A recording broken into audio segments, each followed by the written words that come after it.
Empire.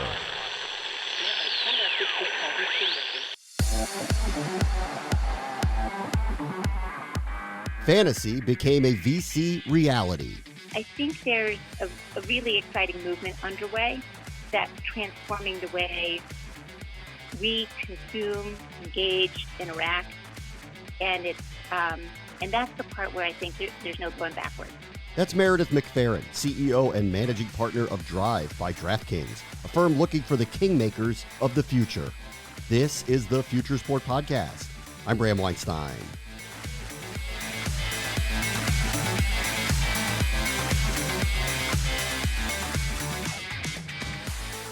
DraftKings is one of the great success stories and content disruptors of the late 20th and early 21st century. The marketplace is shifting, though, thanks to sports gambling continuing its slow roll to legalization in the United States. And Meredith McPherron is working with DraftKings to shepherd the new investment platforms with Drive.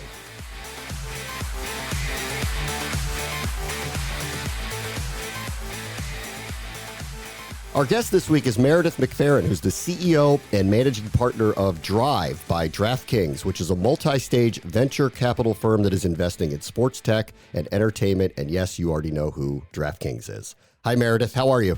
Hi, I'm doing great. Thanks so much for having me today. So how did you get started with Drive? What's your background that brought you to this group? I have first of all, I've been with Drive for several months now, and it's just a super exciting opportunity and space. I have both an investing and an operating background, so been involved in lots of stages of innovation, both in early stage and really into later stage as well, both with startups and innovation within larger companies. I also am a former athlete and a parent of two college athletes and one up and coming. So huge area of interest for me, as well as just having focused for the last 20 years on tech and its transformation of so many sectors, including this one. So you said you've been there for several months. Several months means COVID.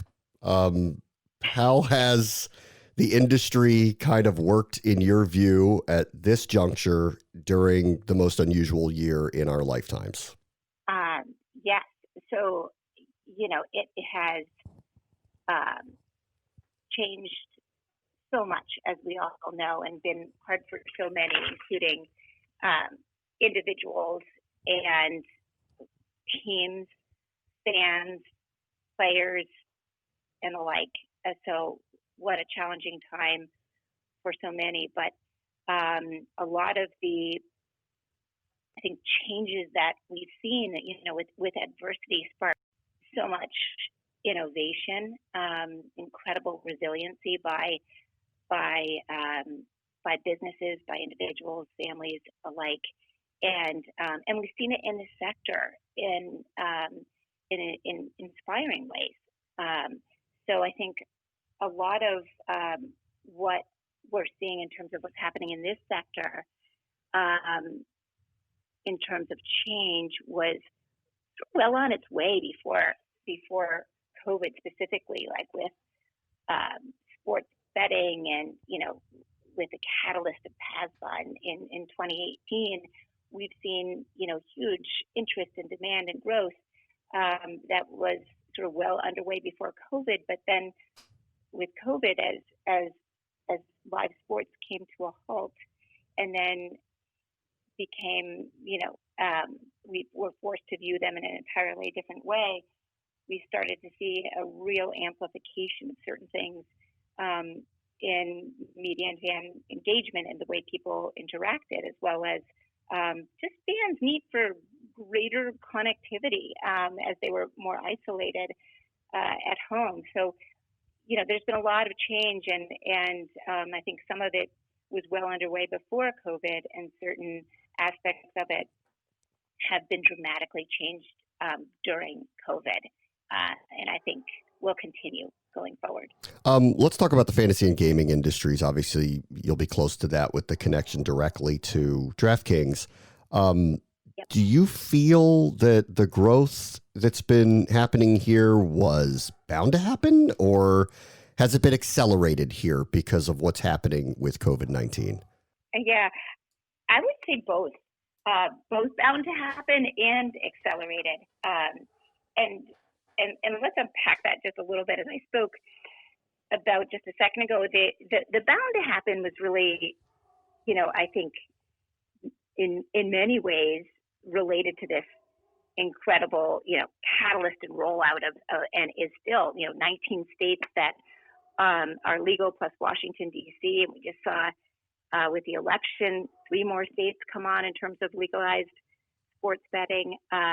So there's clearly a ton of demand to get skin in the game and to get more engaged. I think it's become really mainstream and exciting for fans everywhere to engage with the games they love in this way. So in part, that's the bound to happen. In terms of the catalyst piece, I mean, here's where you start to see both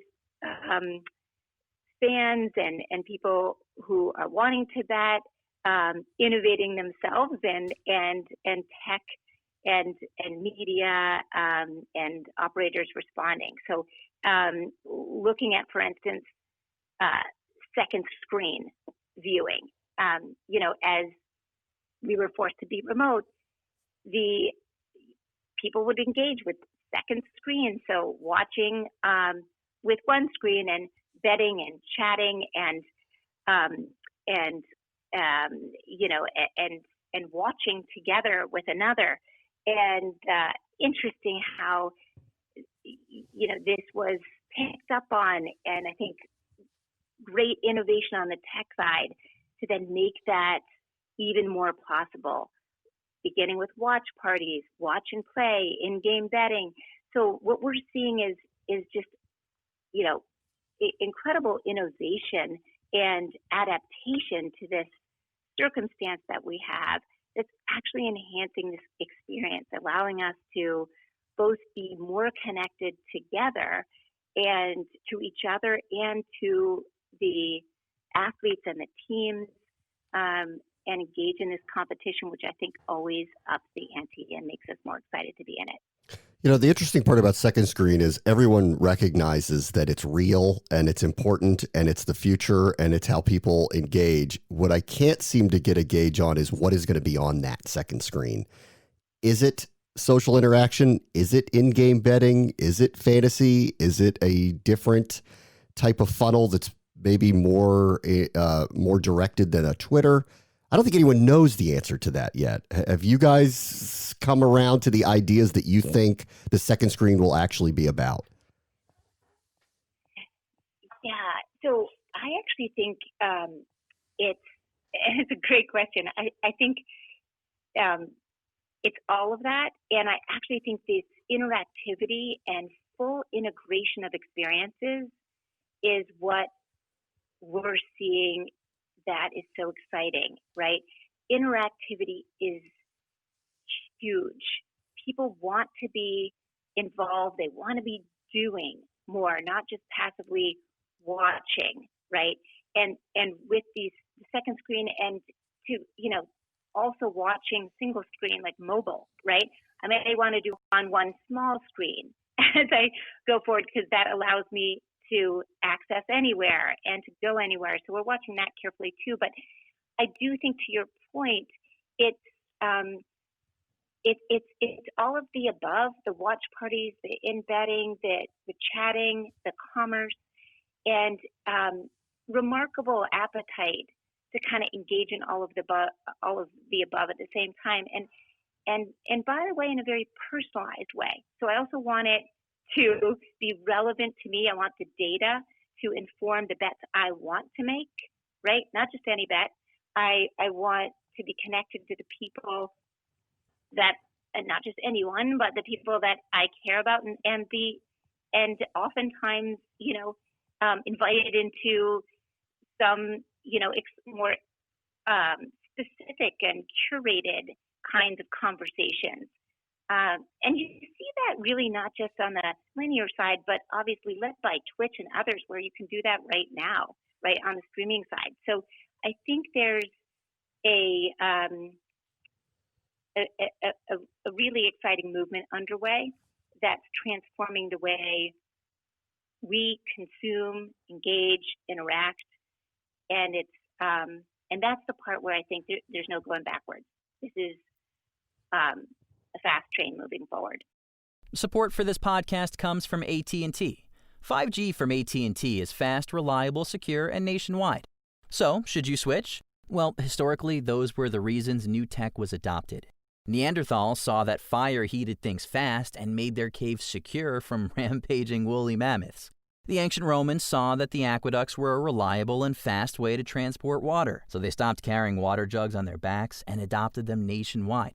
Oh, and 1800s Victorians saw electricity light up rooms fast and be more reliable than candles blowing out, so they stopped bumping into walls and made it nationwide. Today's no different. Switching to AT&T 5G is kind of a no-brainer. I mean, historically speaking, it's smarter than candles, water pots, and hungry dinosaurs. AT&T 5G, it's not complicated. 5G requires compatible plan, may not be in your area. See att.com/5G for you for details. The way teams engage with their fans, that's been evolving here. You know, that's another one that the genie's been out of the bottle there, that they've taken more control of their own narrative. And, you know, their success level probably is, varies by team and league. But with COVID-19 and things very different and a attempt to connect differently, what have you seen and what's the biggest change that you envision in the way that teams and leagues go about trying to engage with their fans? Yeah.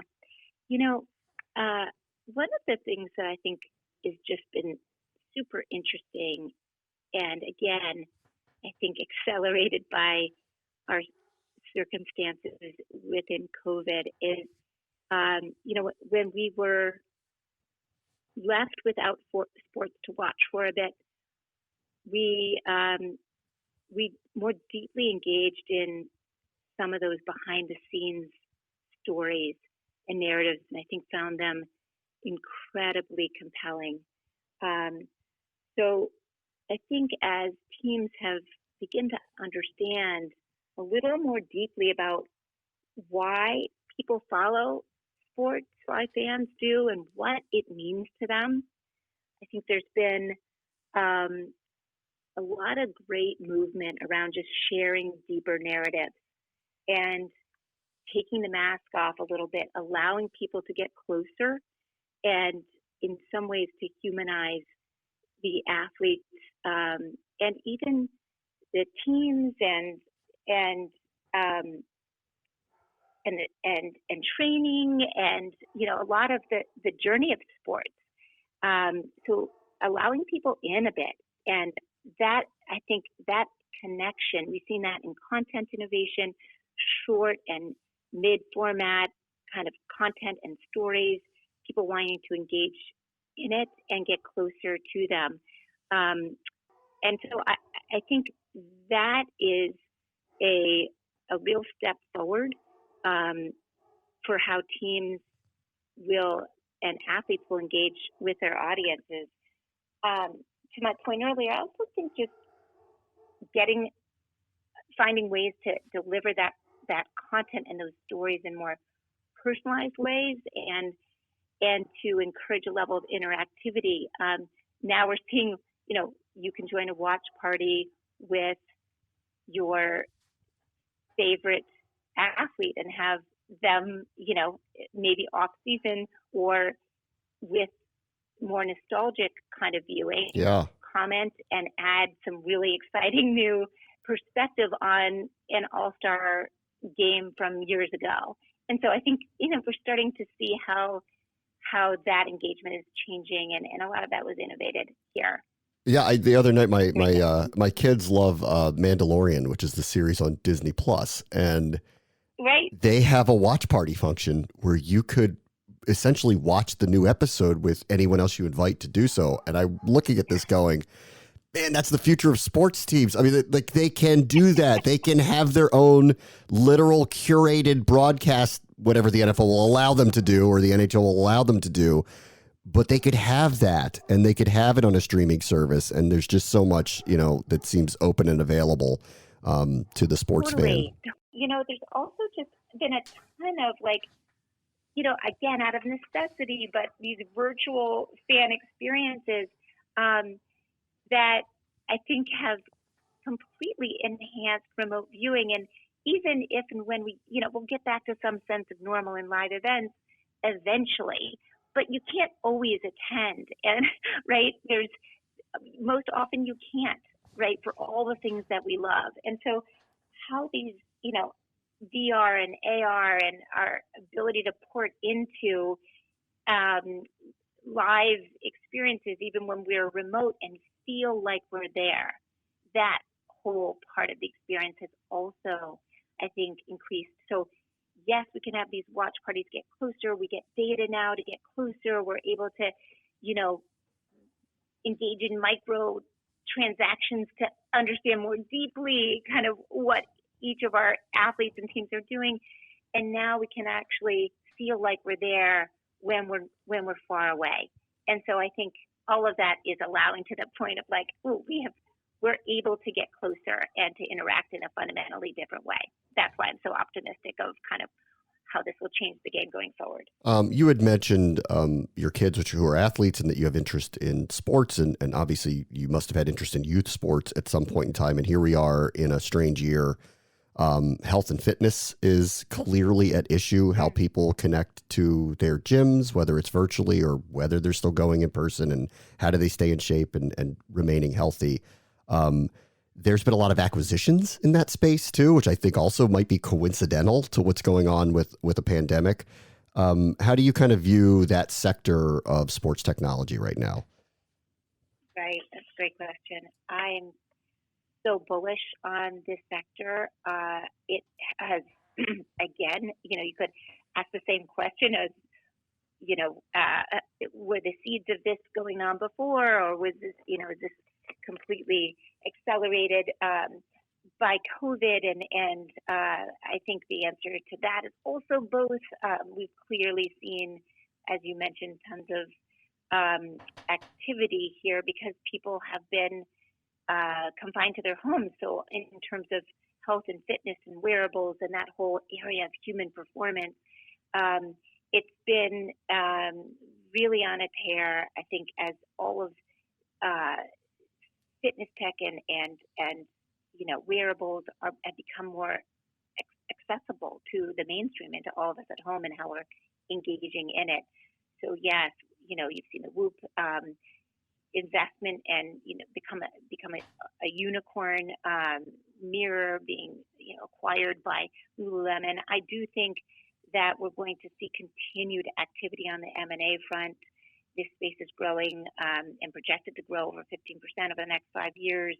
I think even when we can go back into gyms and other places that we love and stepping outside of our homes and our neighborhoods to get our fitness fix, there'll still be, I think, and actually I think even more so, an enhanced now connectivity between our environment, what we're doing, how we engage in it, and how our bodies respond in a very highly personalized way. So, what we need for sleep, how our blood sugars responding to things that we eat, and how that helps us to perform better or worse, and so forth. So I think we've got just early innings on that front, lots of people attacking the space, and lots of exciting growth going forward.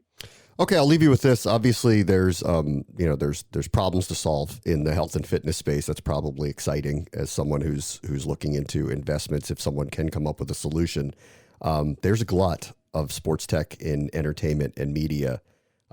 How do you pick and choose what you think is a winner in that space right now? Because there are so many options and everybody is vying for the fans' attention. Yep. And even in human performance as well, a lot of fragmentation, a lot of people running after the same, problems with their attempts at unique solutions. So when we look at ideas, we first and foremost look at the founding team and the founder and how their experience, how committed they are to doing this, and just their energy to climb a mountain, run through a wall to kind of make things happen. You've just got to have that no matter what space you're in if you are starting something from scratch. We look at the problem that they're trying to solve and, the size and scope of that, and whether they truly have an understanding of where they fit within the competitive field of play and how they are unique and different from what's out there. And then, their plans and ability to get to market. It's tough, right, to break through, especially when there's a lot, as you say, a lot of companies going after it. And so, really zooming in on why this solution, why now, and a vision for execution that's going to be differentiated and can easily accelerate. And then we just take a look at how we can help. I've got an incredibly unique position in the sports and tech and digital entertainment space, and I think when we look at what we fund, we look at both its potential and our ability, which we're very bullish on, to uniquely activate and accelerate that in a differentiated way. Meredith McPherron is the CEO and the managing partner of the venture capital firm Drive by DraftKings. Thanks so much, Meredith. Thank you. Great to be here. Support for this podcast comes from Boost with Facebook, whose podcast, Boost My Business with David Fisher, features unique perspectives and insights from the world's most interesting business leaders and small business owners. Check out the 4th episode, where you'll hear the owner of Tio Chewy's Auto Sales in Oklahoma discuss the power of diverse leadership with the CEO of Pernod Ricard USA. Listen to Boost My Business wherever you get your podcasts.